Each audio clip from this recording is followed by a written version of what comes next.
Hope you guys are having a happy Friday. Trying to start early. Did not work out quite as well as I wanted it to. As you can see, it is, or maybe even here, it is raining. I had to put a straight up rain jacket on. Also, I noticed the audio was not exactly how I wanted it yesterday. So hopefully it's a little better today. Still trying to figure out what the issue was, because when I started it was perfect, and apparently this is some kind of thing that happened. So I don't know what the hell OBS. But yeah, here we are for Power Hour, a little bit early. I was thinking about maybe trying to play Call of Duty Mobile on stream. I don't know if that will work or not. But there's a way to mirror my phone on my computer, and it would be just like me playing the game, and if anyone wanted to join, they could. But I haven't played that game in so long, so I re-downloaded it, logged back in, and you know, been a long time fan of Call of Duty. Always haven't had time to play it, but it's always in my heart. But anyways, today we are going to look at SPY vs Q. Let's see what contracts move the most today. We're going to take a couple test trades, and as you can see, SPY, the clear winner of the two today. But you know, that's not always the case, so it is good to know both and be aware. I used to trade QQQ all the time, but I stopped doing that all the time because I like SPY more. I like the price action. It has the most volume in the market for options, and so I found that it worked better growing small accounts.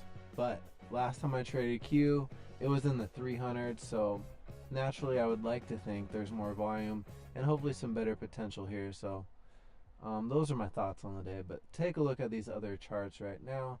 Apple coming up, looking strong, gapped up today, and has a little bit more room to run. Looks like it might make a new run, another run for a new high of the day. Microsoft having a little bit more of a struggle. So is Tesla. Amazon breaking out though, broke over previous resistance on the hour chart. 190.15. It looks like it really broke right above that. Last time I saw these highs was all the way in late September, so just a few weeks ago. But you can see if it continues and breaks over 192, I mean, there was an old gap right there.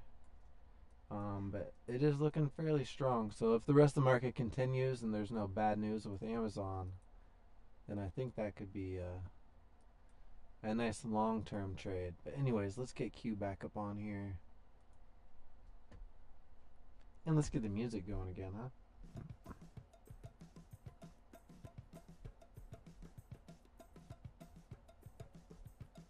Hopefully the music isn't too loud. I think it might be louder than it was before. Hold on. I look like I'm on a phone call, but I'm really just trying to monitor things. I'm just gonna pretend to be serious. See what happens. People are gonna just click on and be like, what the hell is he talking about? Nothing, I gotcha. Okay, yeah.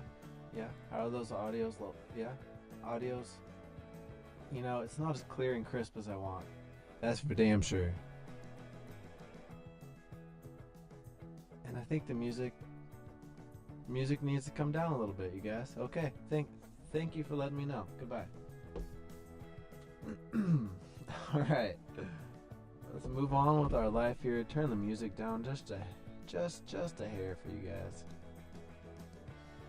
I think I like where it's at for me, but maybe for you guys down a little bit. Alright, SPY vs Q, which one's better? Let's get right into it. Hour 20 left on the day, plenty of time to run. Let's wait for a slight pullback, which we might be at a good time to take a position. SPY vs Q.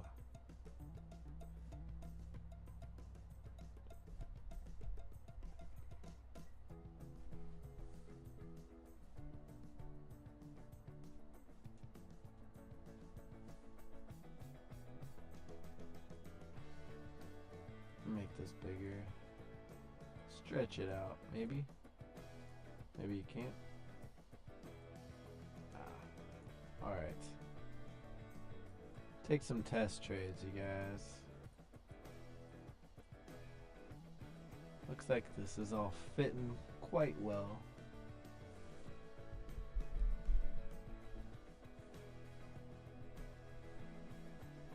It is 52 degrees in here. Yeah. Chilly. So chilly.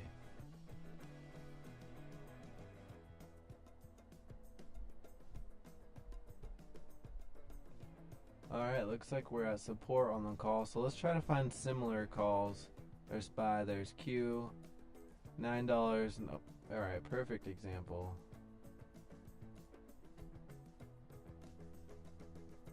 Let's get that at 9. Oh, this one just went to 10. Let's see if I can get it at 9. Oh, there we go. Watch the market just pull back now and these both go. Alright, you guys. Just doing some testing here.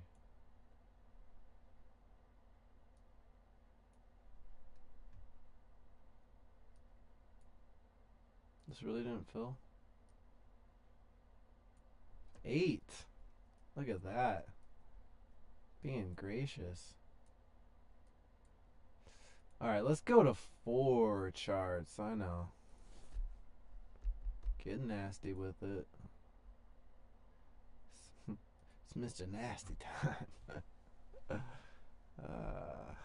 Again, happy Friday, you guys. I'm going to play Rain Rain Go Away by Everett Allman. I really wanted to skate today. It's been months.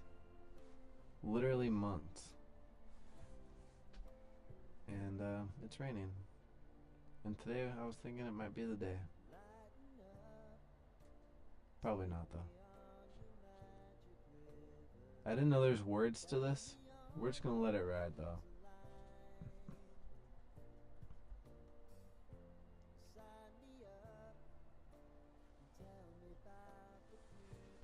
Ooh, just trying to warm up here. Alright, you guys. Looks like we got in at a decent time.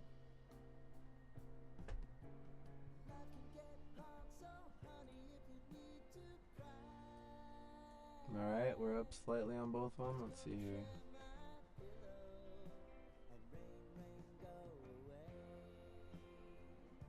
Let's ride, baby.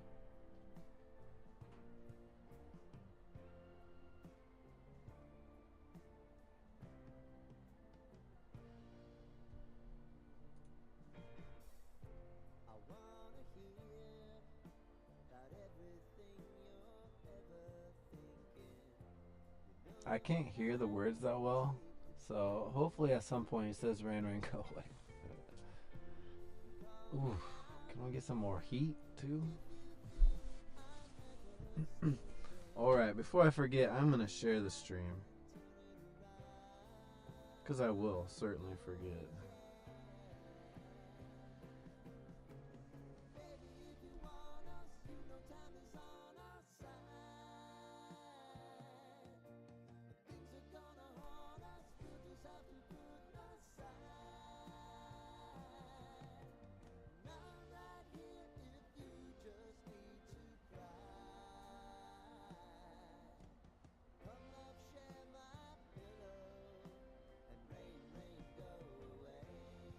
Okay, pulling back there at resistance.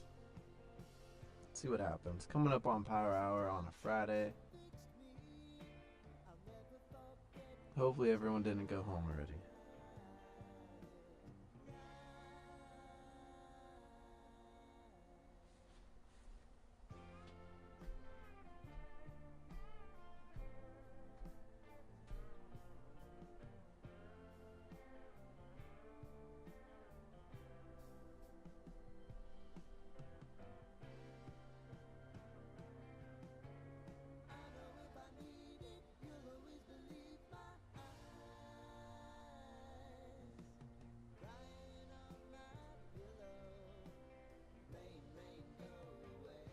Oh, there it was. Rain, rain, go away, baby. You hear that? Alright. Oh. not mean to do that.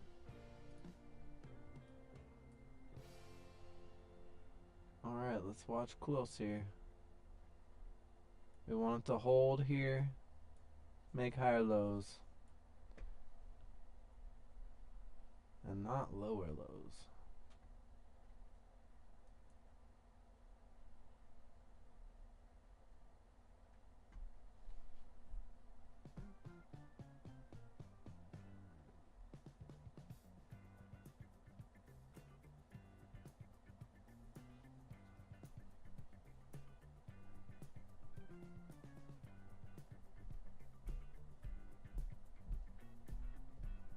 Hanging on, baby. Let's look at the book on this. 910, 89. So the Q contract holding on to its value a little better right now. Let's look at the volume on these. Let's compare that. Alright, on Q, volume 25,000. On SPY, volume 15,000. That's interesting. The one above it, 35.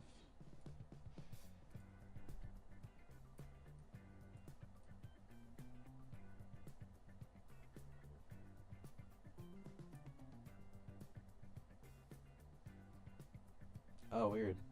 And then 24 above that one.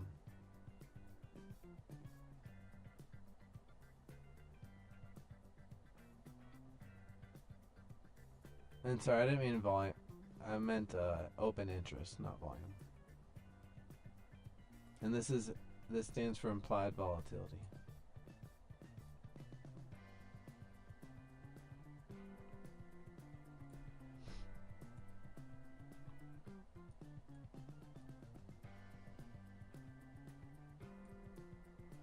Let's compare volatility. Let's make this bigger. Here we go.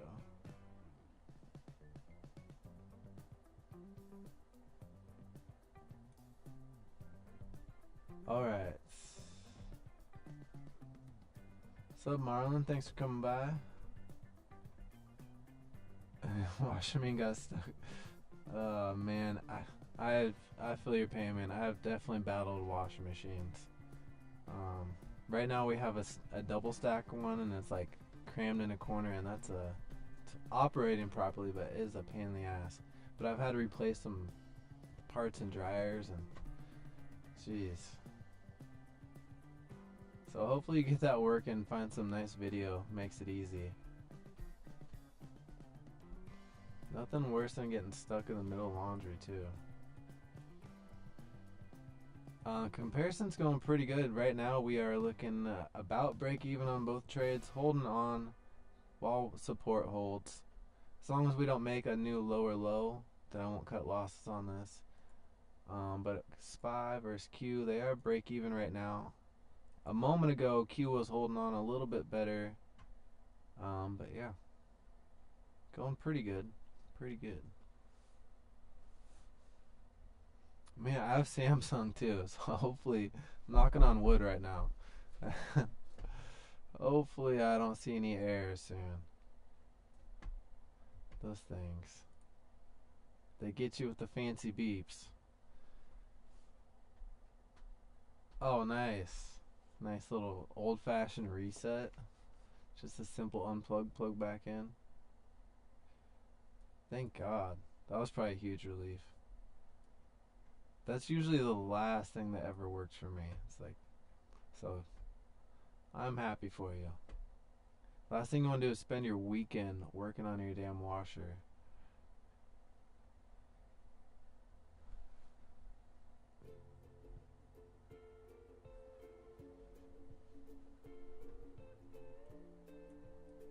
Alright, SPY, Q, holding on. Will be interesting to see which one breaks first. Charts aren't the exact same, but I mean they're pretty similar.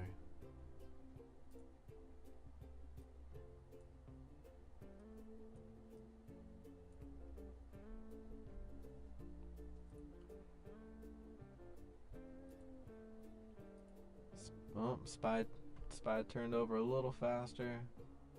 Let's see if Q goes.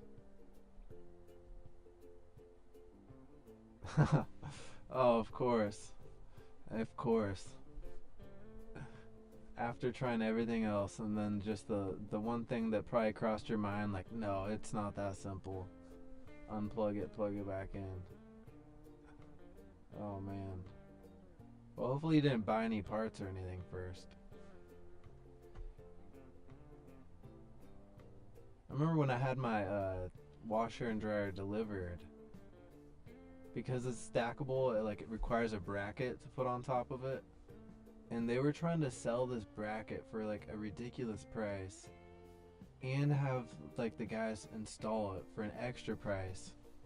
And I was like, what the hell, what is so special about this bracket? And I found it and just ordered it and stacked it myself, and it was a bitch.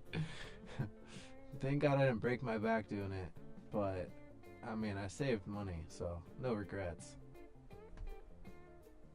I don't know where I was going with that story, but man, I just found it ridiculous how much they were trying to charge for some bracket. Oh, I think they were saying that there's no other way to do it, like they had to do it. I don't know. It's been a few years.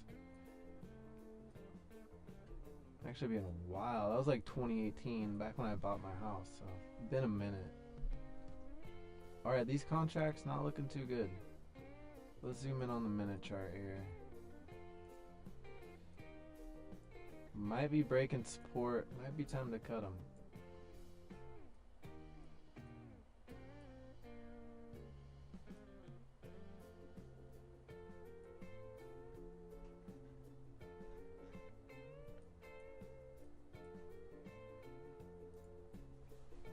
Yeah, they don't look good.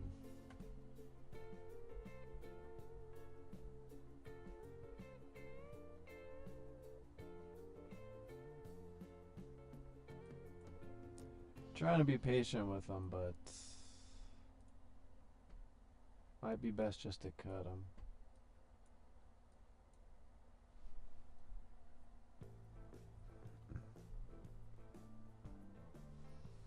The SUD code, I haven't seen that yet. But if I do, thanks for the heads up. Because I will start by unplugging it. And hopefully I won't be freaking out first. Just like, damn it. It'd be on a day that 2 other things break. You know. For some reason things happen in threes like that. And it's like, God, now you have a list of things to do all weekend. Alright, holding on to support here, but not super confident. But we are at the support level. Now I need to try my best to pay attention and not get distracted, which is certainly the hardest thing I've found trading while streaming. Just trying to like focus on my positions. Ah, too much soap. Okay. The SUD code. That makes sense.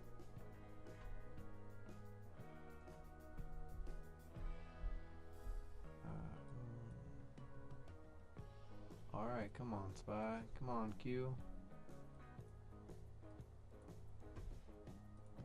Now, there's a chance we just chop out, too. This is why I don't really like trading power hour. But, hey. Make hay while the sun shines, they say.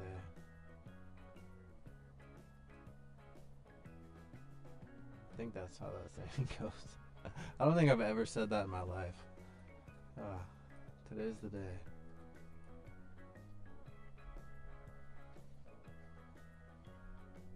We are jamming though. Alright, the comparison. Let's see how we're holding right now. SPY 5.6, Q 6.7, holding up a little stronger. We are still on this trend. Looking at the 5-minute chart. Now Q looking more choppy. SPY a little bit more definitive, but hey. That's what this test is about. Let's see what happens. We got an hour left. You know, these both only need to move a little bit. 496 call and a 586 call on SPY.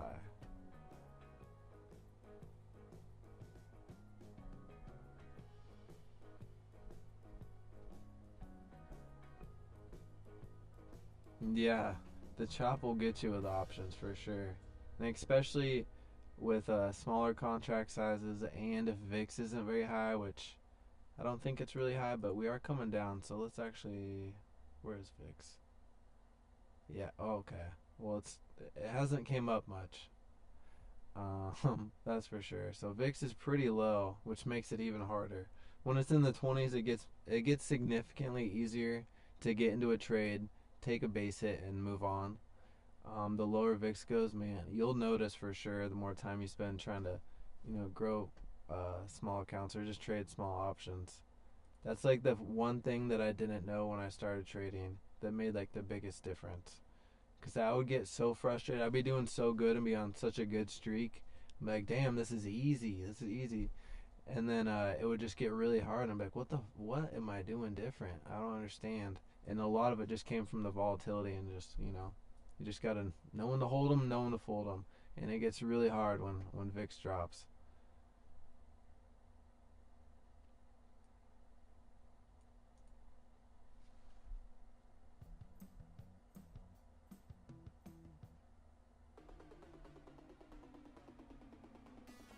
Okay. This song feels like too much right now. There we go. Warming up a little bit in here. It is currently scorching 53 degrees. And I still haven't been able to see my breath in here. I don't know what it is. I think it's too humid. I think I figured it out. Because it was 44 when I first got in here and I still could not see my breath. Maybe it needs to be freezing and dry. I don't know. I'm not a weatherman. Okay, why is that there? Alright. They are neck and neck right now. Again, I got SPY at 9 and the Q call at 8. Lucked out with that $8 entry though. I was trying to get it at 9 and it filled at 8. And once in a while that'll happen. But don't count on it.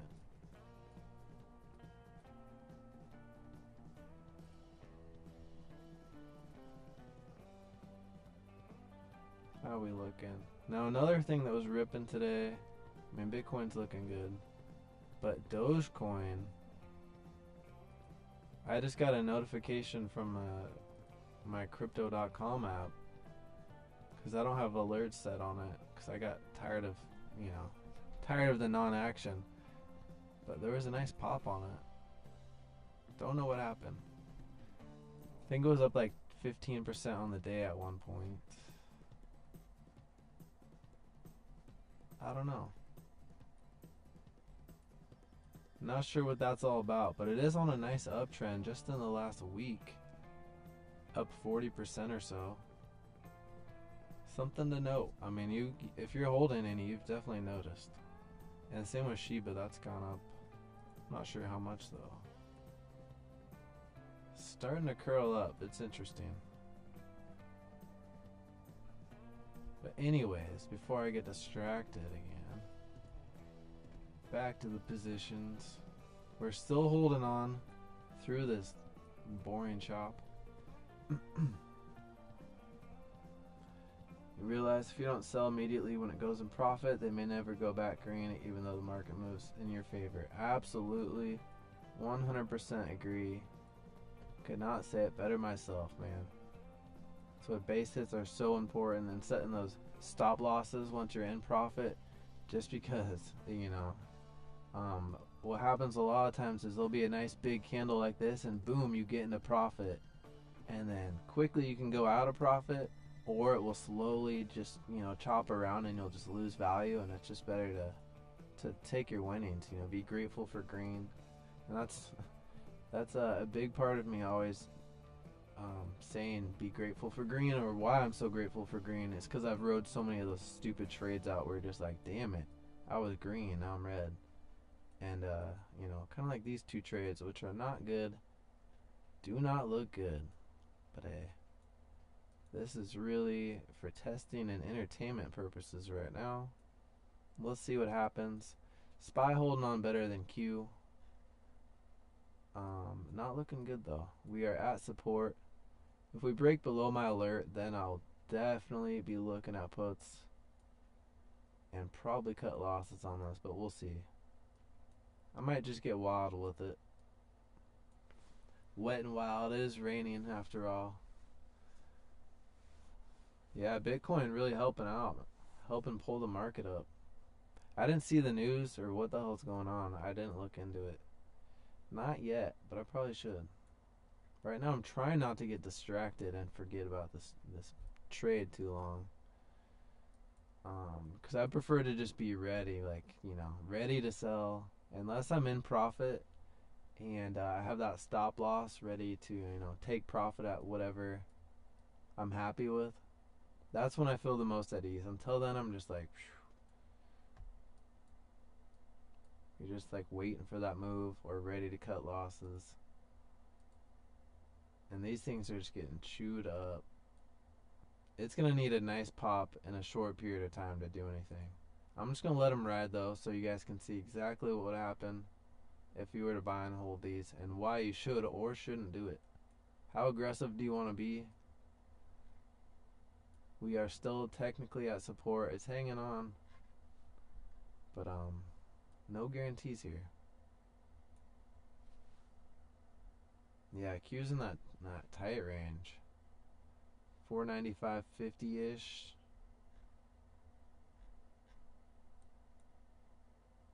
494. Yeah. $1.50 range. I mean, they're both a little frustrating right now. SPY with a little bit better of a trend though. But again, at the same time frame, Q did make a nice bounce. So it would have been interesting to see contracts at that time period. If you were to get in at a similar time, around 12:20, 12:20. Oh dang, see, distracted. These things need to go, you guys. This ain't looking good. Look at the order book. That's volatility picking up right there. Doesn't know what's going on. Starting to bounce. I'm going to zoom in here, the 15-second chart. And I'm going to let these babies ride while I put on the next song.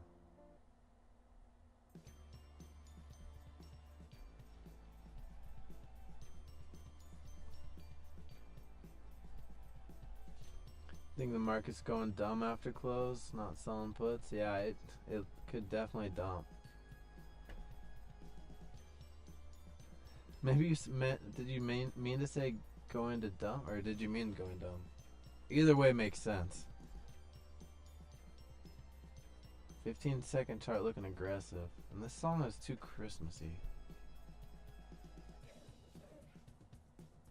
Alright, this ain't Christmassy, but I don't.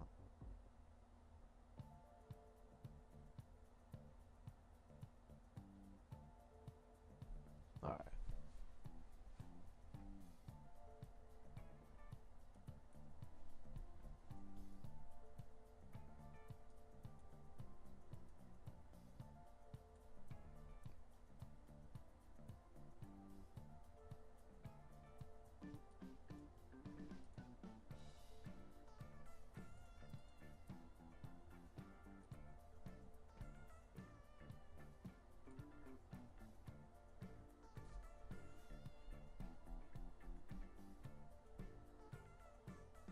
Alright, are we going to continue or are we going to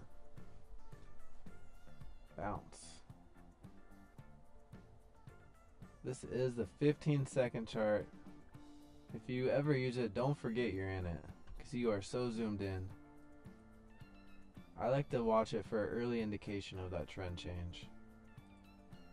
And I usually, as you guys probably know, have it in the smaller charts.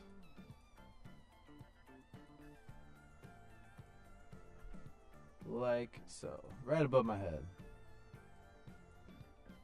But I don't only watch that. You can easily get lost in the sauce. But it is nice to see. I like it. Because when you're trying to make quick trades, some of my trades are less than a minute. Absolutely. Then that really helps. If you're only watching the minute candle, sometimes a minute feels so damn long when you're really waiting for the right moment. I swear. It's like, is this candle gonna complete and move on to the next one or what? Alright, bouncing. Let's zoom these out a little bit more. That is just such a barcode. My God. Alright, we're holding on. What are these contracts at? 4, 4. Yikes. About down 50%, 55.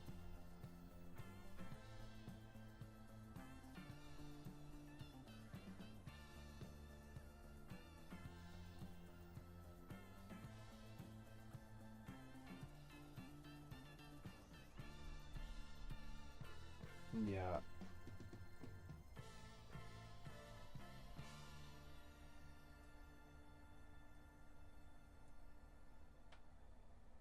This ain't looking good. Alright, let's try the flip side now. We're gonna look at the 583 puts on SPY and the 493 puts on Q, which are a little more expensive than the SPY put. 7 versus 9. And let's see. Is 6 gonna be too much? I don't know. We're going for it.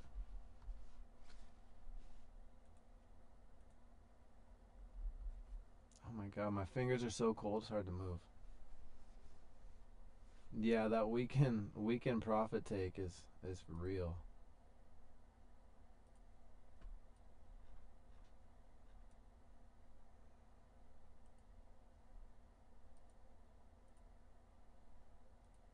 I'm a big fan of the 15-minute chart. I feel like it gives me a lot of good data, which is probably pretty obvious sounding, but you know, everyone has their preferences.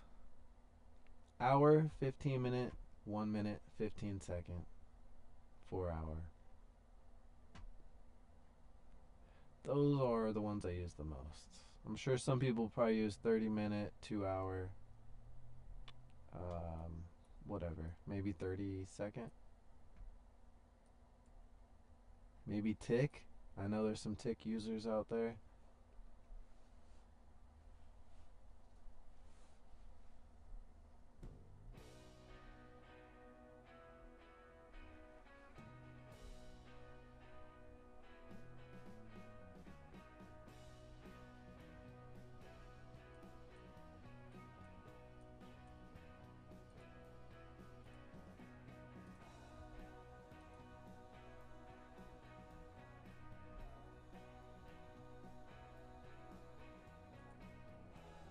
I do not recommend holding 4 positions.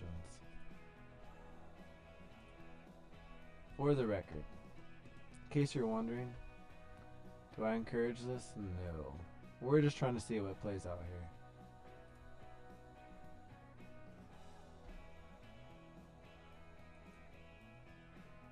What is going on? My Q moved up there? Alright, alright.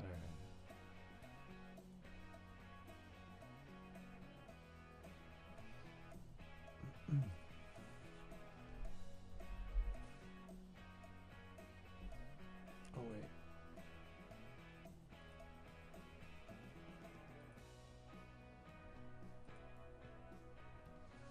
No.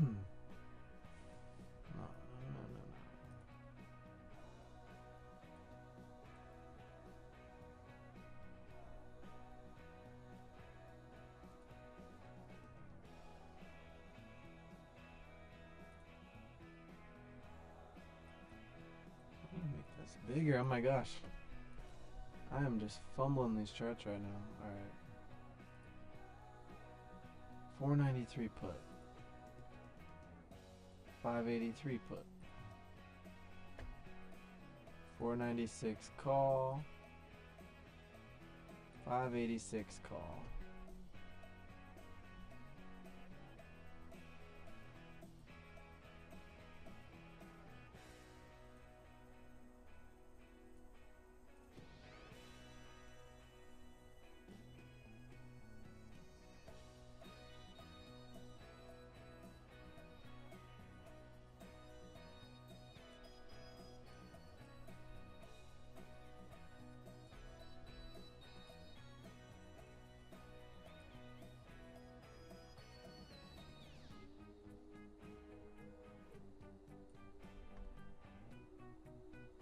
need more screen. I actually have a little bit more screen. It's just slightly cut off. 15 hour, minute, 30 second. Yeah. That's probably what most people use, but you never know. I'm sure there's some people that use some very like random strategies involving just like indicators that other people would not combine. Another thing I love about the market, it's really cool. There's no correct way to do it. There's just several right ways you can do it. Several strategies, techniques, create your own. So many different things to trade. It looks like we are continuing this downtrend. I'm going to zoom these out to the 5 minute. Q remaining in its chop. SPY, I mean, it is actually holding on. So zoomed in, it looked like it was going to continue, but you know, that's why it's important to switch up the minutes. So easy to get lost. Alright, these are all just getting roasted over the fire. That theta fire, just burning them up.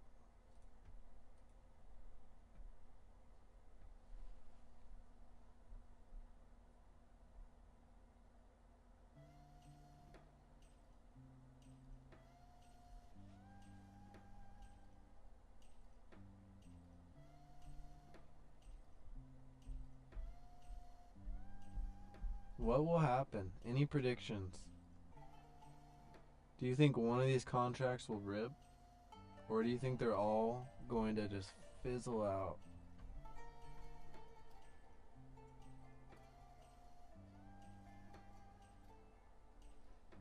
Yeah, so many, and I have different strategies depending on how much, you know, volume there is, the price action. And you just kind of learn to adjust. It's not even always necessarily like a full strategy change. Sometimes it's just little tweaks here and there, just because you've been in those situations before and you can just kind of adjust on the spot.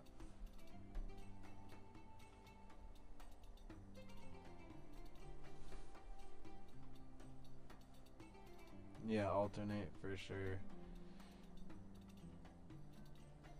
I wish I had a timer that told me how much time I've spent trading or studying trading or, you know, logging my trades. Like when you play a game and it counts the hours played, man, it has to be so many. Far more than any video game I've ever played.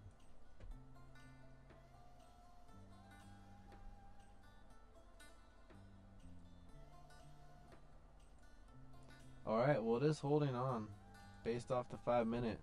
Got a couple green candles going in. Building up.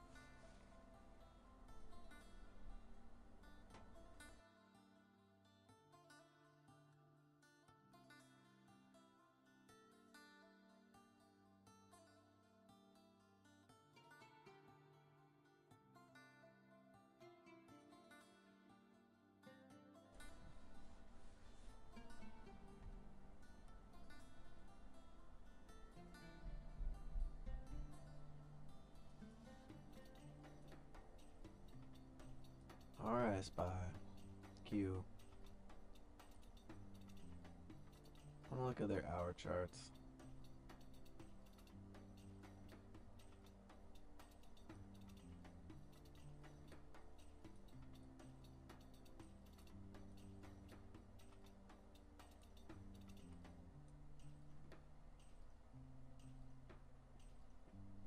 I would like to say it does not look good for these at all.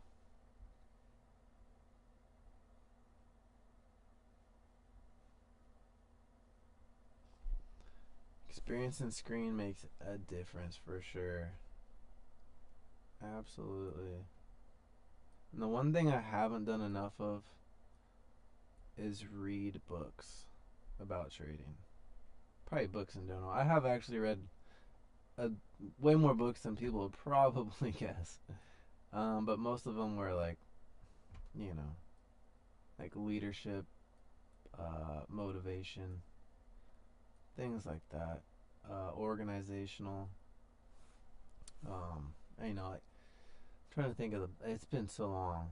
and they're like in a box. But like Think and Grow Rich, that's a really good book. Everyone should read. Super old. I can't even remember what year it was wrote, but it was like over 100 years old, I think. And then obviously reading The Snowball from Warren Buffett, but John Maxwell books. I don't know. It's been a while. There's one book I read a long time ago. I can't remember who wrote it, but it was called The One Thing, and that was it just really talks about focusing on one thing. You know, just honing in on that, kind of setting everything aside, creating a special time for it, dedicating it. And that's something I read way before I started trading, and that's like the mindset I took into it. And kind of, I mean, even still today with SPY, I didn't obviously trade only SPY at first, but eventually, excuse me, eventually, you know, I kind of started thinking about things like that, and applying old processes and thoughts and things I had learned from my past, and apply that to trading, and that definitely made a huge difference for sure. Trading penny stocks was very hard. It was very hard. There's just a lot that goes into it on a daily basis. A lot of scanning, and a lot of, you know, trying to follow the markets and follow sectors, and being aware if news pops on a sector, and, you know, knowing what could happen, and trying to trade on different markets and exchanges, and it gets complex. And trading does not have to be that complicated. I like the simplicity of futures and options. It might sound tricky because of all this, you know, you got all the Greeks in there. But if you're just day trading and trying to keep it simple, really focus on the little stuff like VIX, support, resistance, and just know what could happen. You know, like buying these contracts, knowing that they could just fizzle out and go to zero. That's something I definitely wasn't aware of when I first started. I figured if the market was going to trend my way, at least in a relatively short time, I could get out with a good profit. And depending on where VIX is at, you will or you won't. You know, if VIX is down like it is right now and trending down, it certainly makes it harder. And as you can see, calls and puts, complete hedged right now, and they're all just fizzling out, which is not really a surprise. And I know a lot of you guys will want to hold and hope on the stuff like this, and I'm definitely guilty of it. Because at times you can certainly get lucky, and we'll see what happens. You can get lucky and the market will rip one way or the other in the last 10 minutes. But if that's your strategy, you'll definitely slowly eat away at your account.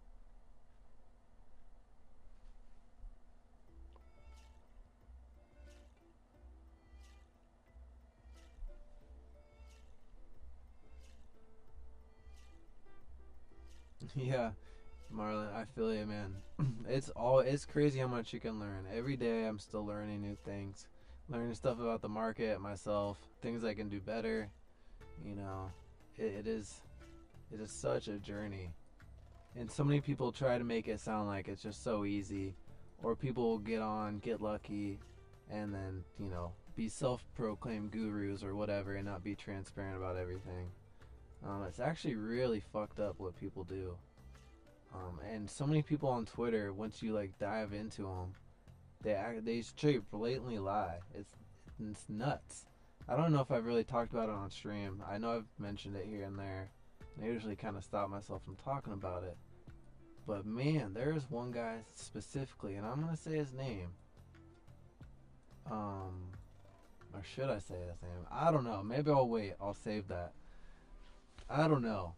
But my God, he just blatantly lies to his complete audience all the time, and just blocks everyone that ever confronts him or says anything.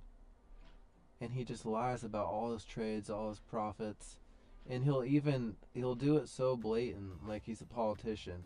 He'll show screenshots and say, look, here's my trades, and scroll through them on Webull. But you can see the dates and everything, and just it doesn't add up. The profit doesn't equal what he said. The time frame is a month of a scroll instead of like a week.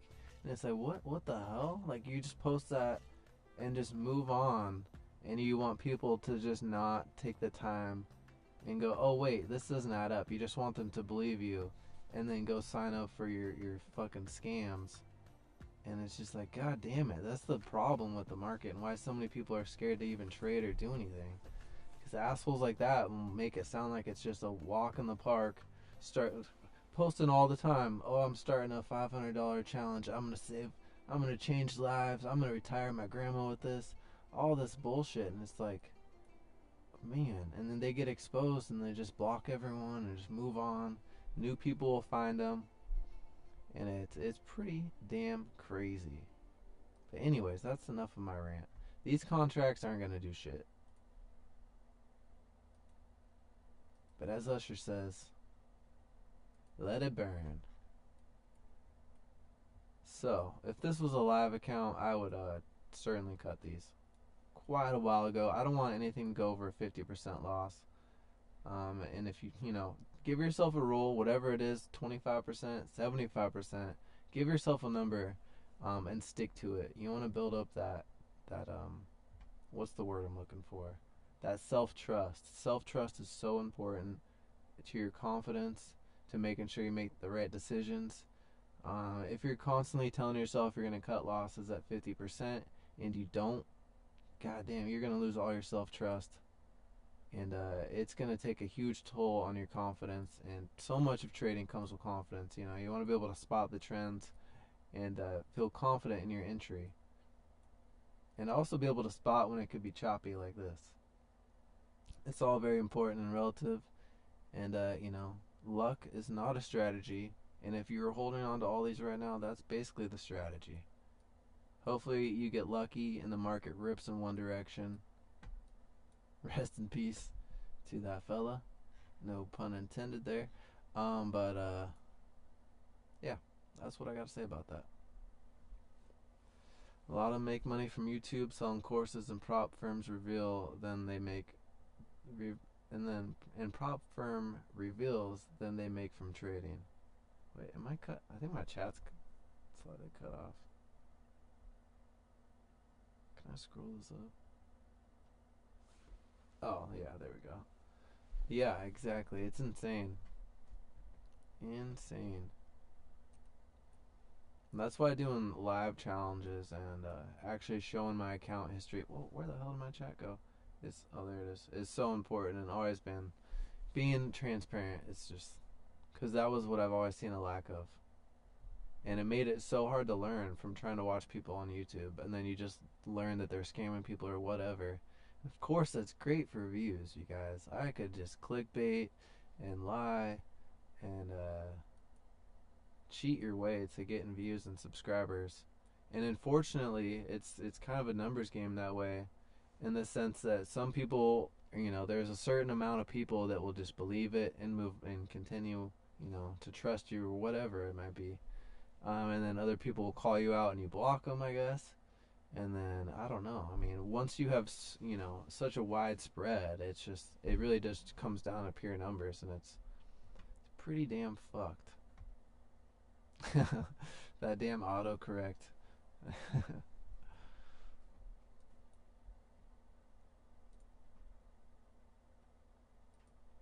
What happened to my music here?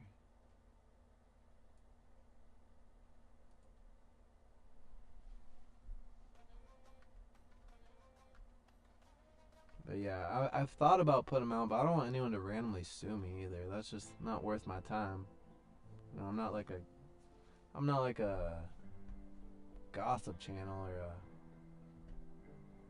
a drama channel or whatever. That is far from my intentions. But it is part of my mission to cut the bullshit. So these positions, you guys, these are bullshit. Dad jokes right there. Because they need to be cut, right?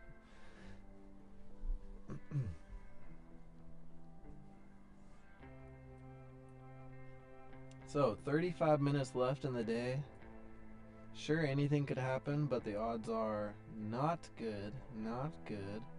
It is Friday. Volume pretty low. Let's actually check on the volume for the day. Volume at 28. It's about where it's been trickling around. which is low.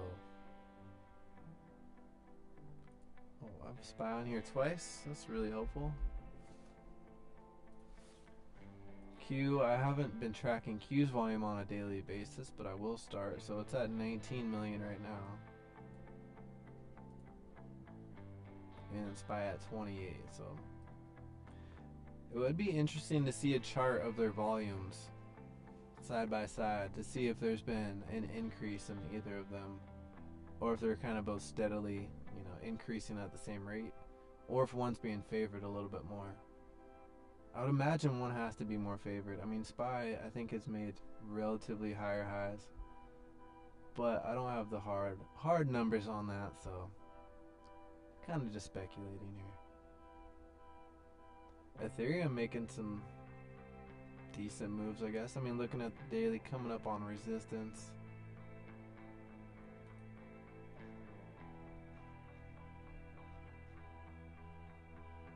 Okay, decent run in the last 5 days too. Guess that all makes sense. So nice when you don't check your crypto account and then you go check it and you're like, oh, okay, crypto's been moving. There was a time when I checked that damn account like 5-6 times a day. Maybe more, honestly. Let's be real. There's times when, maybe not that account, but I was straight day trading Dogecoin. That would have been some fun streams, but that's gonna need volume that I think might be impossible to get at this point. But it was fun. I would just take like $1,000 and then just trade it back and forth, just taking base hits of like $50, $100. Occasionally I'd get screwed over and I would lose like $200, battle back, but overall it was very profitable. It was nice.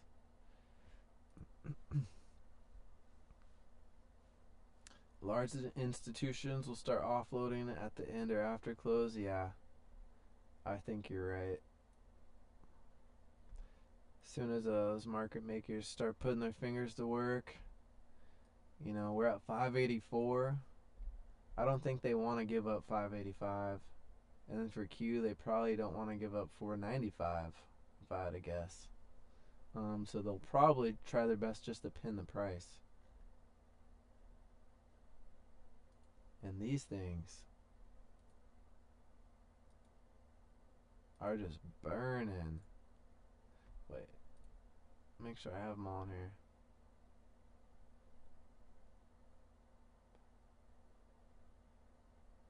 Okay.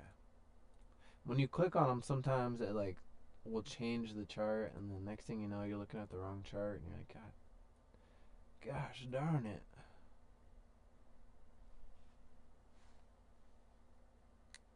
Sold all your Shiba a few weeks ago when I went to 0. So many zeros too. Yeah, I'm still holding on to my Shiba, at least a lot of it. I mean, I made a pretty good amount of money when it started popping. A few years ago now, 2 years ago. I sold most of it and just held on to a little bit. It's just pure profit, but just a small amount. And we'll see if it starts moving. But I don't know if it will get the same steam I got before either. As soon as I was able to buy it last time, I did. As soon as it was an option to buy in the crypto.com account. So whatever day that was the day I bought it. And that's because I was ready for it. Because Doge, I was a little late to be honest. I didn't get it. I had a friend who just happened to buy some in his Robinhood with like $5, and it went to, it started going crazy. And we're texting about it all night. I'm like, what the hell? And then I just, that's when I started going into it. And I think that was December 21. I don't know. Man, time flies. But you could look at the chart and see. It was crazy. It might have been January-ish. It was cold. But yeah.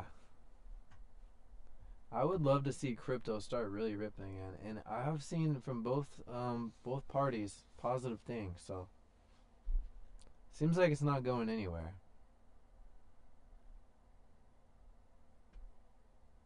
But it does make you wonder, who's holding, how much, I don't know. It's just interesting because you don't really know how much people are holding. Like, what if Bill Gates is holding a buttload? Doesn't talk about it.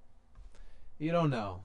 So hopefully no one is holding a mass amount to try to manipulate the market, because that's just frustrating when whales have that kind of power, which was supposed to be, not an issue, but we found out it was.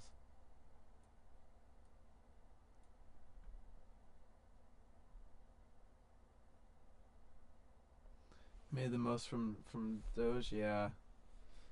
Nice, man. It is crazy. I remember when Doge was, I don't even know, so small. And then what? I think it's 75 cents or something. Actually, we could probably look pretty easily.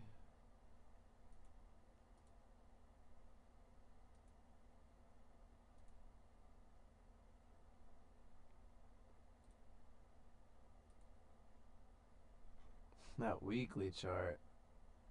Hey, where'd it go? Slow to load. So as you guys can see, this is what would happen. SPY and Q, it didn't matter today.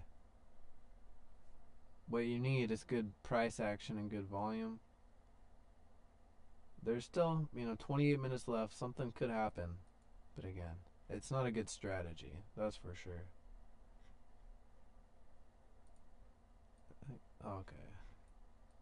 74. The weekly chart's just not wanting to load on me. 74. Yeah, I started trading it before it was on Webull. And then I remember Webull was pushing hard for it, but their spreads were absolutely dog shit. I could buy Doge on Robinhood for much cheaper than I could on Webull, and then sell it for, a better profit. It was crazy. I tried to do the same thing on Webull that I was doing on Robinhood, and it was virtually impossible because of the spreads. So yeah, I think now you need a whole separate app if you want to use Webull for crypto. I don't know. I don't recommend it. I would use a normal crypto brokerage firm, not someone that's trying to do so many things. I mean, they just added futures. Granted, they have been kind of slow to do it, so I don't know. I like Webull, but does Webull like me? I don't know. I don't know what the hell I'm talking about. I'm cold. 54 degrees right now. Yeah, the 2021 crypto bull run, man. I wonder when the next one will be. Whoa. I mean, look at Bitcoin. Look at the monthly chart on Bitcoin.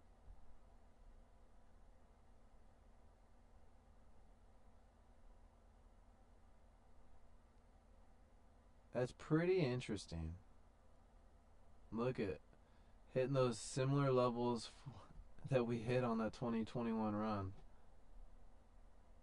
Pulled back quite a bit. Everyone freaking out. It is actually pretty impressive. It pulled all the way back this far to these support levels in 2017. I think when I bought, the first time I got Bitcoin was around here, right after 2017. Actually, yeah, somewhere in this area. And then it was down. I tried to day trade it a little bit, and it was just, low volume and down. And then I just held all that from that original position, and it's up like, I don't know how much percent. Is freaking nuts. Robinhood, Coinbase, and Webull. Robinhood's fees are better than Webull's. Are you talking about what fees are you talking about? I haven't traded on Robinhood in a long time. I think when I started with Robinhood, and at the time both of them, they had zero fees, but I think Webull had to implement the fees because it's an unavoidable fee from the trade commission. But I don't know if Robinhood ever did that, and I don't know. Yeah, I don't know. I don't know what you're talking about. I would love to know though. I certainly take your word for it.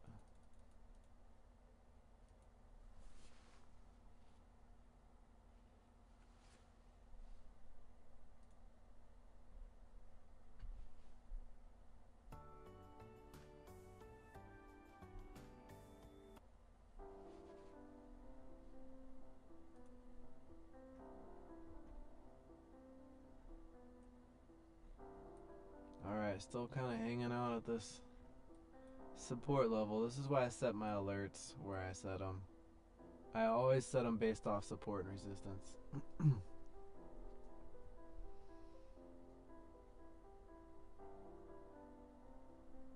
All time, oh, the ETF. Let's see, yeah, and it almost made all time highs over here too. Pretty close.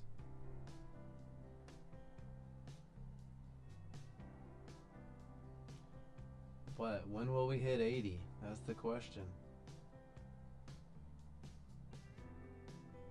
It could happen quick. I mean, it wasn't long ago we were down in the 50s. Just last month. It could be by Christmas. I know people were calling for 100,000 by end of year, but they always do that. But who knows?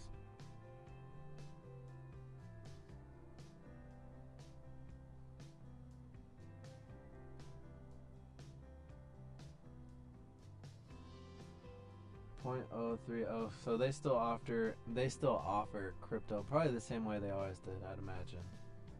And then 3 cents an option trade on Robinhood. Okay. Good to know. I think it's 7 cents on Webull.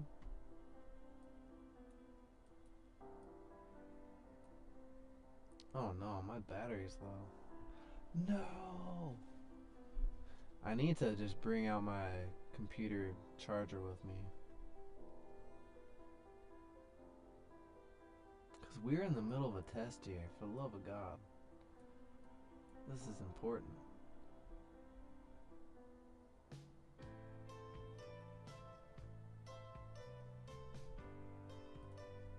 We're gonna go till the wheels fall off on this thing. This contract's not looking good. But if my computer shuts off,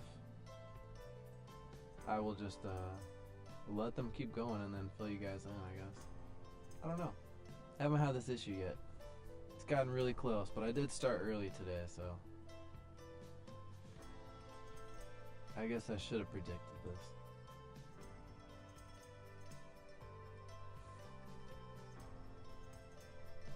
Thank you guys so much for watching. Truly appreciate you guys for hanging out. Please hit that like button if you haven't already and you're enjoying the stream. And please subscribe if you're new. And if you're a new subscriber, thanks for coming back.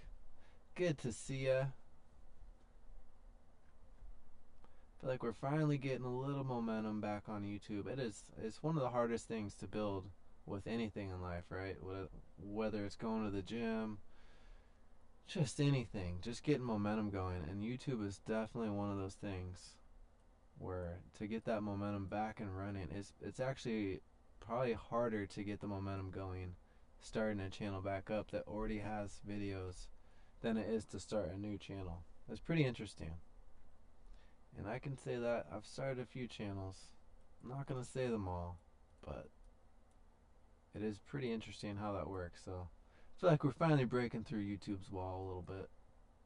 And you know, I've heard all this from other creators and of different content or whatever, but you know, it's all part of it. You too, Marlon. Thanks for coming by. I appreciate it, man. Hopefully you're getting some good weather out there. Best platform for options trading and cost-wise? Well, there's lots of different options. No pun intended. Webull and Robinhood are the best free platforms.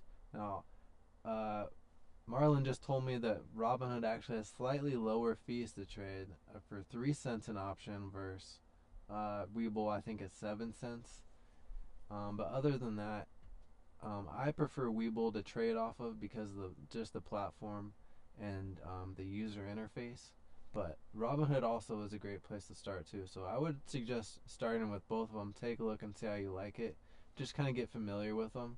And then try to paper trade in both of them. See which one you like more. If you're trading from your phone, you might like how Robinhood is a little bit more. But if you're trading from a computer, maybe you'd want to use Webull. But yeah, when I first started trading, I was going all off my phone. And so the first app I think I had was Robinhood, and then Webull, and then eventually I think I have probably 10 different brokers. I've tried them all essentially, but yeah, you can also try out E-Trade and Ameritrade and Fidelity and things like that. A lot of them have pretty competitive prices now because of Robinhood and Webull really shaking up the game on the fees. But yeah, TOS is probably higher cost. I haven't traded on there in a minute, but last time I did, I think it was 25 or 50 cents, something like that. It was certainly more. It wasn't crazy like it used to be back in the day, like a few dollars.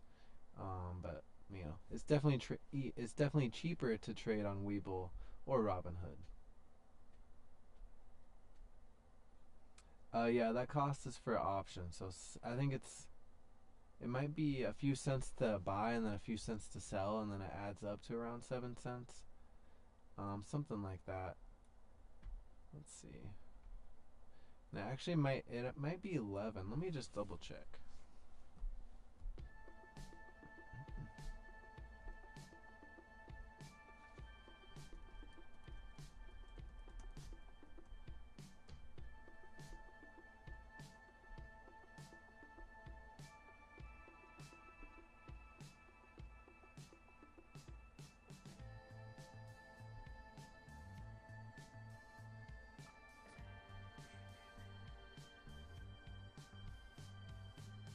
Just want to make sure I pull up the most up-to-date information. Alright, here we go. Regulatory transaction fees.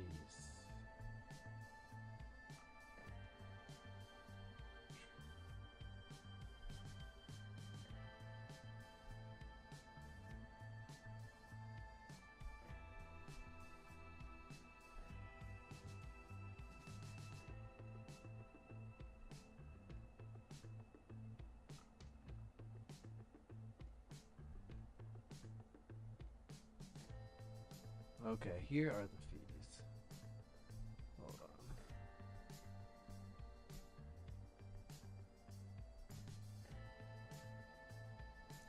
So, let's see if I can just pull it up here.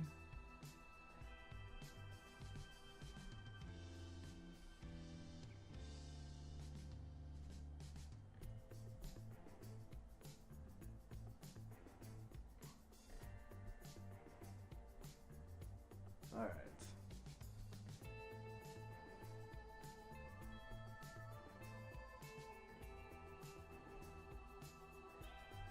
So here are the fees.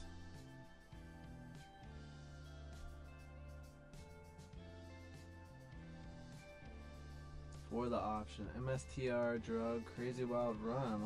I'll have to check that out in just a second. Here are the fees though, charged by regulatory agencies and exchanges for Webull. And there you have it.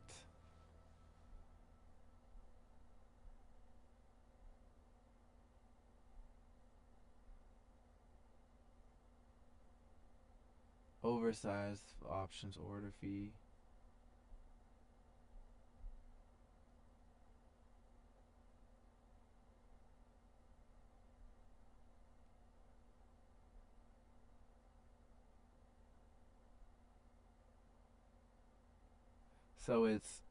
So you have to add this all. They say it's all transparent, but can we just like add them together so it's not complicating?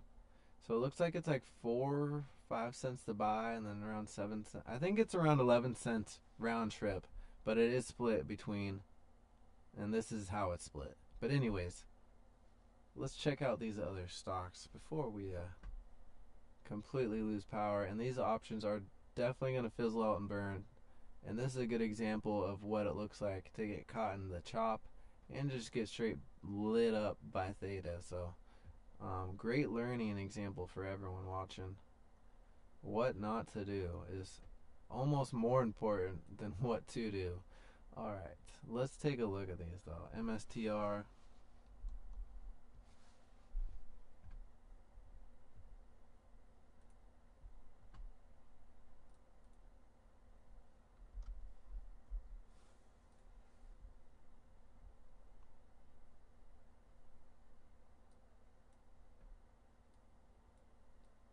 whoa.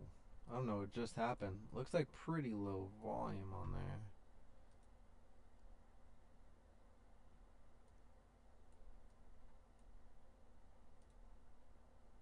27 to 79, is it? Oh, it's halted. I was like, what is happening? Dang. Just a ripper. This would have been a good one to really be on the know-how. On the know? And the know-how? Damn. I was going to say this was probably a good penny stock, and it was. So this is a good example of something I would have been watching back when I first started trading. I was trading penny stocks. This is, I mean, I saw there's stocks that do this all the time. I just don't have them on my radar that run like this all, I mean, pretty consistently. Especially you get caught in a short squeeze, and these things absolutely rip. I mean, from 94 cents to $79. Damn, what are they smoking? Let's try to draw this leg. It's like not letting me draw it all the way down. $1.04. Trying to draw it from 94 cents. Let's see if I can adjust it. 79. Okay. I mean, roughly 7,500% gain in a week. Jeez.